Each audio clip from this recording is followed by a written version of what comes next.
Welcome back to Aldo Scribanti here in Quebec for round 3 of the National Championship Extreme Festival. Heading into the next part of the day's proceedings, the action is going to come from the Global Touring Cars and GTC SupaCup.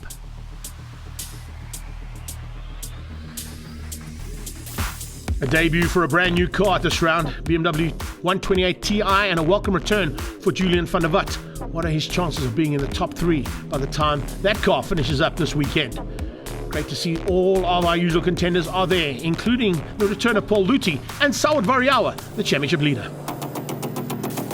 I really like this track. We came here with decent pace. We're not quite where we should be at the moment, but hopefully we'll sort that out soon. But yeah, I hope to bring the pace that we had in the first 3 rounds here and try and increase our gap in the championship, so to say. But yeah, really looking forward to it.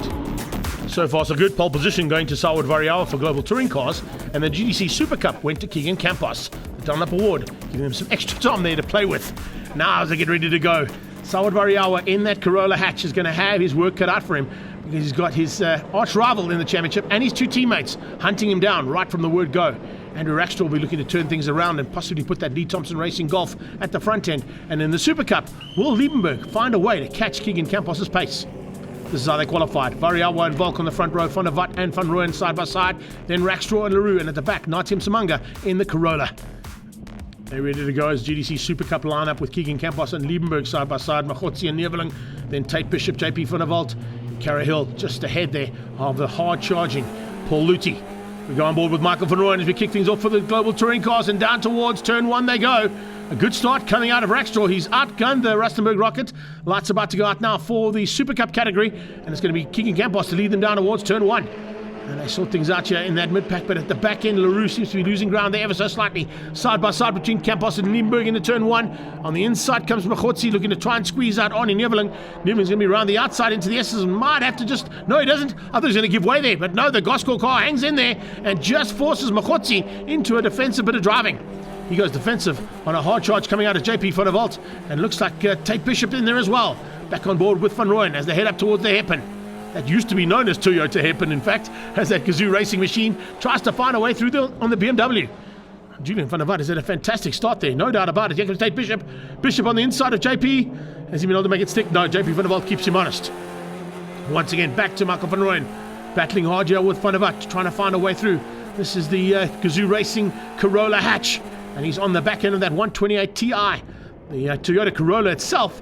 In second place is Robert Volk, trying to close down on Van Rooyen's teammate Sawat Variawa, who hangs on to the front end for now. Josh LaRue in the Audi comes through there for about 6th place, and then it's Natim Samanga, the third of those Gazoo Racing Corollas at the back end. He's in the sedan, not in the hatch. 2 hatch cars there, of course, are piloted by Michael Van Rooyen, the man in picture, and his teammate leading things out, championship leader Sawat Variawa. They head out of hangar, heading up towards the hairpin, and Variawa goes, holds his line. He doesn't have to go defensive. Looks like Volk just doesn't have the pace there to try and outgun him into the hairpin. Van Rooyen is trying to close in on the back end. You can see just how hard the Rustenburg Rocket is working here in his cockpit. And he looks very smooth, cool, calm and collected here from Van Rooyen as he tries to find a way on the return of Julian van der Walt.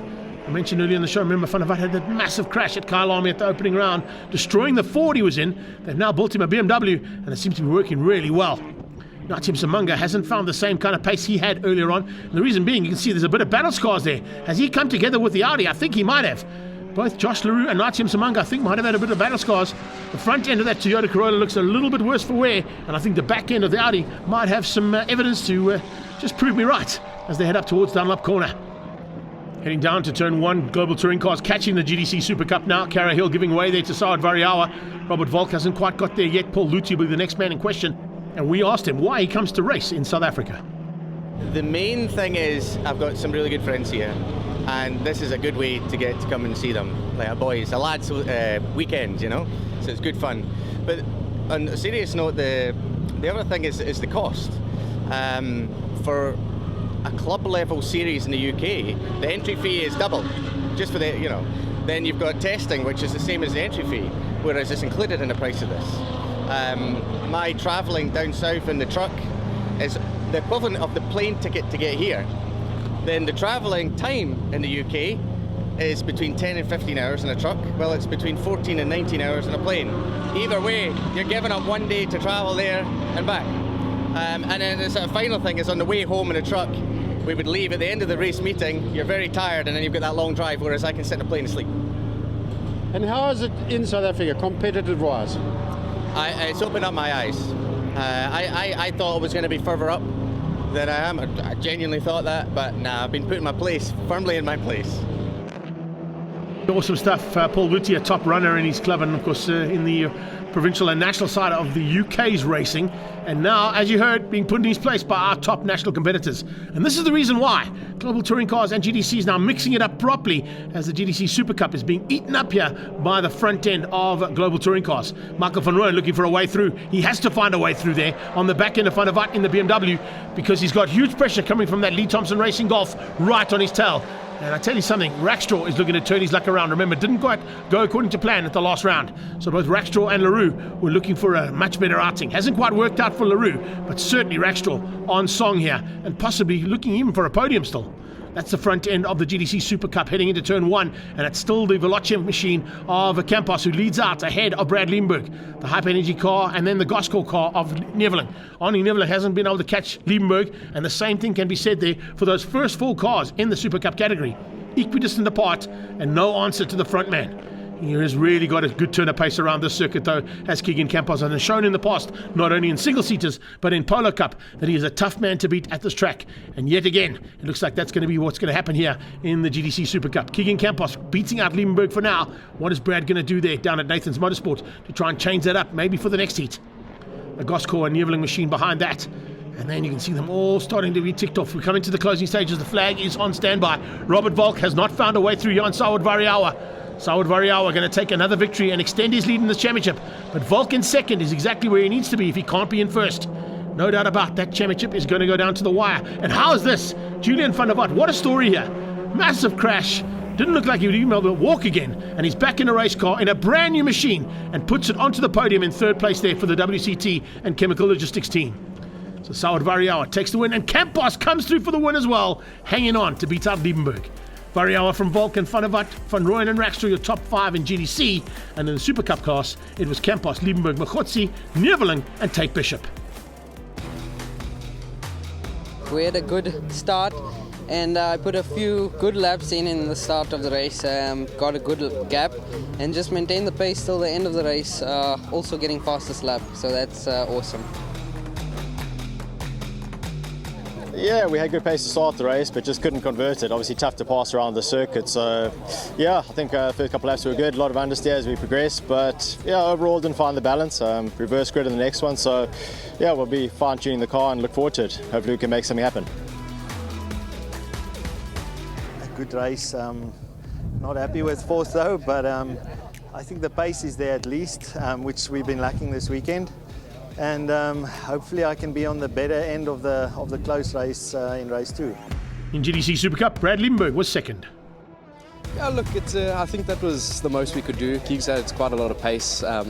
His car just seems to be working a little bit better around the track. So, yeah, he drove very well, limited his mistakes. You know, the wind also changes direction every lap, so it's a bit difficult to judge. You know, you go into one lap and you overshoot it, and the next lap you brake at the same point and you undershoot the turn. So, yeah, the wind plays a factor, but you know, second place, I'm happy with it. Of course, I want to win, but like I say, I think that was the most we could do there, and yeah, hopefully we can get the car right for race 2 and see what if we can challenge him there at the front. SuperCup race winner, Keegan Campos. I mean, the team gave me a solid car. I honestly was expecting a lot more out of Brad. Like, you know, everyone knows Brad can drive a front-wheel drive race car. So the race went well from my point of view. I saw Brad like in my mirrors consistently, but then as the race progressed, I'd say from lap 4, lap 5, I just started eking out that gap. I presumed he was saving push-to passes, but at the end I also saved a few, and I seem to have opened that lead even more. No biased supporters on the sideline, as you can see there. Great to see the support, though, coming out of the Gazoo Racing stable with a whole bunch of 86s in the mix there, and getting to see their race cars on track as well. They're about to see them once again as we get into race 2 here of the Global Touring Cars and GTC SuperCup. We're on board with Natium Samanga, looking to try and come through this field and see what he can do from the back of the pack. Not too far behind and a lot closer this time for the GTC Super Cup. As the lights go out, we're on board with Michael Van Rooyen. We change the onboard shot as Van Rooyen tries to go with Leroux into turn 1. Josh Leroux just hanging on to that whole shot. And you can see Rackstraw trying to just fend that position off from the hard charge from the Rustenburg Rocket. He dives into second place. Michael Van Rooyen looking to go to first as he comes into the inside line. Oh, he gets a little tap from behind. Gets a bit sideways there, and Leroux, well, he also had a little bit of a slide. It's given Michael Van Rooyen a chance here. He goes side by side, he gets onto the grass. Oh, thrown it all the way there with a small mistake coming out of that very fast left-hander, the second part of the S's, and Van Rooyen now drops to the back of the pack. Look at this hard dive on the inside coming out of Rackstraw. That might end up in tears. They're going to get side by side and almost touch. Rackstraw and Leroux very close. The Audi versus the GDI as they go down towards Chevy. We're on board with Volk. He's looking straight back into Variawa's point of view as Saud Variawa tries to hang on to that 4th place. He's got the BMW tucked in behind him there, Van der Vat, as they head up towards Dunlop for the first time. Julian Van der Vat. Ooh. Oh, there's a lot of debris. That's why it's from. The debris come from the touch there between Rackstraw and Leroux. They've gone into Dunlop corner and tagged each other. Leroux's on the sideline. The back right to that car is absolutely broken. So big moment there between the two Volkswagen brands. Volkswagen and Audi coming together there. That's opened up an opportunity now for Volk to lead things out over Variawa. Round the outside, trying to make up ground there rapidly as Michael Van Rooyen. He made up one position on Natium Samanga, his teammate, in the latter part of that race after the tag between the top 2 into turn number 8. Now this is tough stuff. Look at this, Michael Van Rooyen trying to make up the ground now and see whether he can get onto the back end of Variawa. The two Corolla hatches now fighting hard with the normal Corolla out front there from WCT and Chemical Logistics of Robert Volk. So it's Corolla hatch, BMW and the Corolla at the back. What a magnificent dice here between our GTC top contenders. Robert Volk once again looking straight back into the eyes of Saud Variawa. He wants through and he needs to get another victory here. He wants to try and extend his lead in the championship even more after that race 1 win. Back to GTC Super Cup, and positions remain the same there pretty much. It's Campos from Liebenberg. Is that the Gosco car there of Neveling? No, it's not. It's Machotzi. Machotzi has got through on Neveling earlier on. And even though he beats him right in the last lap of race 1, Machotzi this time getting the job done earlier, moving himself up into 3rd place. Behind that, Neveling followed very closely, as you can see there. Looks like by Tate Bishop coming out of the final corner. Dunlop, yes. Then JP van der Walt pulling away ever so slightly there from Paul Luthi and Donnie van Niekerk. The two Titan stuntmen having a fantastic dice there. One from Scotland, one from Cape Town, and a good mates, as you heard there in the previous interview from Paul. Back on board with Michael Van Rooyen. Oh, that sunset corner of note through Chevy Sweep at this time of the day makes it very difficult for the drivers to see. Try and find that line, and then of course you come up and Dunlop and you get it again. So there's 4 or 5 times around the circuit that the sun becomes a huge factor. Well, look at that. Unbelievably, they've got the Audi back on track.